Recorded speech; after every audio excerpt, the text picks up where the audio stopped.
હોળી પહેલાં જરૂર કરો આ ઉપાય, દરેક સમસ્યામાંથી મળશે છુટકારો. હોળીથી 8 દિવસ પહેલાં શરૂ થનાર હોળાષ્ટકમાં શ્રી હરિની પૂજા અર્ચના કરો.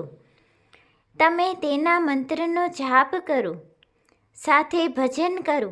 તેનાથી તમારા ઉપર શ્રી હરિ વિષ્ણુની કૃપા બની રહેશે.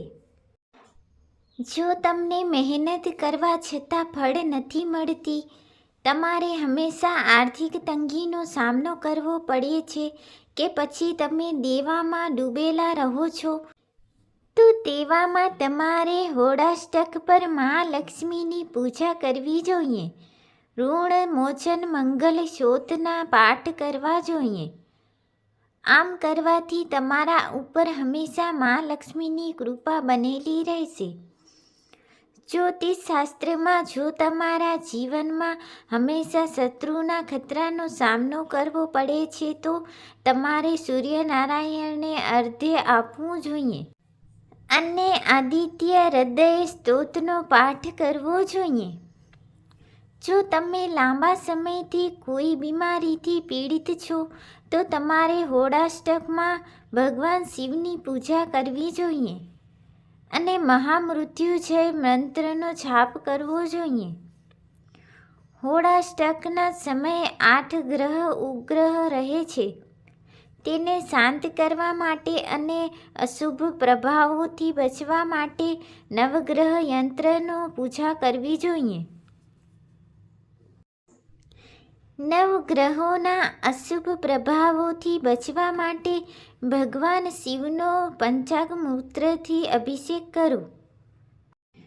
હોળાષ્ટક દરમિયાન ભગવાન વિષ્ણુના નૃસિંહ અવતારની પૂજા કરવાનું વિધિ-વિધાન છે.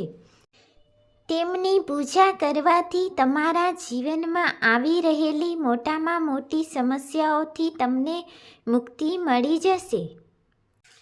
હોળાષ્ટક દરમિયાન ભગવાન શ્રી કૃષ્ણના રૂપોની ફળ, ફૂલ, ગુલાબ, દીપથી પૂજા કરવી જોઈએ અને તેમના મંત્રનો જાપ કરવો જોઈએ. તેનાથી તમારા જીવનમાં તમામ દુઃખ દૂર થઈ જશે અને તમને સુખ શાંતિની પ્રાપ્તિ પણ થશે. વાસ્તુ દોષથી બચવા માટે તમારા ઘરમાં પૈસા શા માટે ટકતા નથી અથવા કામ કરવા છતાં સફળતા શા માટે નથી મળતી, તો તે માટે વાસ્તુ દોષ જવાબદાર હોઈ શકે છે. તો આ વાસ્તુ દોષના ઉપાય માટે હોળી પહેલાં ઘરમાં એક ખૂબ જ સુંદર તોરણ લાવીને ઘરના મુખ્ય દરવાજા પર લટકાવી દો. આ પ્રક્રિયા કરવાથી ઘરમાંથી વાસ્તુ દોષ ખતમ થઈ જાય છે. એક્વેરિયમ. ઘરમાં નાણાકીય આવક વધે તે માટે ઘરની ઉત્તર અથવા ઉત્તર-પૂર્વ દિશામાં એક એક્વેરિયમ રાખો. આ દિશાને કુબેરનું સ્થાન ગણવામાં આવે છે. તેથી આ દિશામાં એક્વેરિયમ રાખવાથી સુખ અને સમૃદ્ધિમાં વૃદ્ધિ થાય છે. ઘરમાં વાંસનો છોડ લાવો. ઘરમાં વાંસનો છોડ રાખવાને શુભ માનવામાં આવે છે. માનવામાં આવે છે કે ઘરમાં વાંસનો છોડ રાખવાથી નકારાત્મક ઉર્જા ખતમ થઈ જાય છે. આ કારણોસર હોળી પહેલાં ઘરમાં વાંસનો છોડ લાવો. આ પ્રકારે કરવાથી ઘરના તમામ સભ્યોનું આરોગ્ય સારું રહે છે અને સૌભાગ્યમાં વૃદ્ધિ થાય છે. ક્રિસ્ટલનો કાચબો. હોળી પહેલાં ઘરમાં ક્રિસ્ટલનો કાચબો લાવવાને શુભ માનવામાં આવે છે.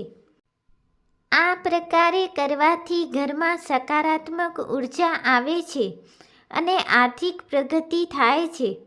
ઉપરાંત ધન પ્રાપ્તિ પણ થાય છે. ડ્રેગનનું ચિત્ર. ઘરમાં ડ્રેગનની મૂર્તિ અથવા ચિત્ર રાખવાને શુભ માનવામાં આવે છે. આ લગાવવાથી ઘરના સભ્યોને ખરાબ નજર લાગતી નથી અને ઘરમાં માતા લક્ષ્મીનો વાસ થાય છે. રાધા કૃષ્ણનો ફોટો. બેડરૂમમાં રાધા કૃષ્ણનો ફોટો લગાવવાથી ઘરમાં સુખ સમૃદ્ધિ રહે છે.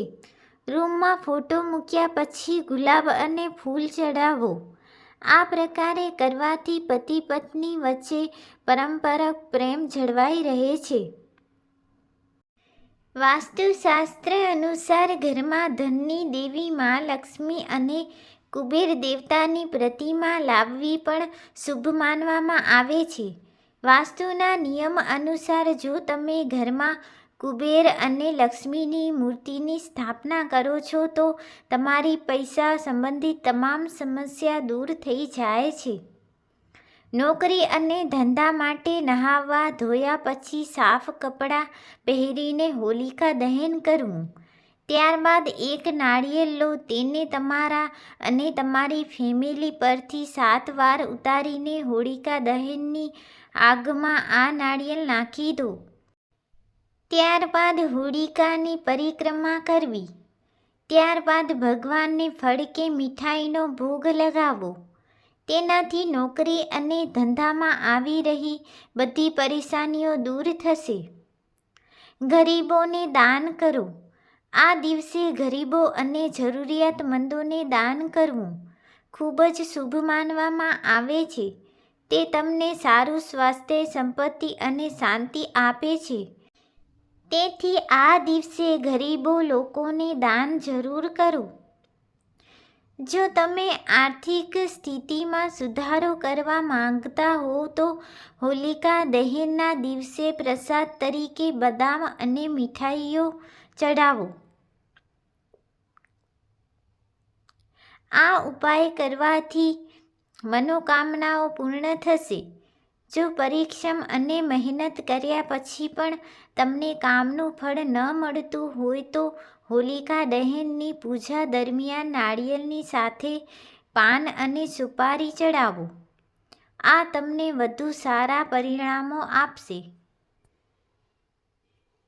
નાણાકીય સમસ્યાઓ ઉકેલવા માટે હોલિકા દહનના સમયે અલસી, ઘઉં, વટાણા અને ચણાને અગ્નિમાં નાખવાથી પૈસાની તંગી દૂર થાય છે. બીજી તરફ હોલિકાના દિવસે મોતી શંખને સ્નાન કરીને તેની પૂજા કરવાથી ધન સંબંધિત સમસ્યાઓ દૂર થાય છે.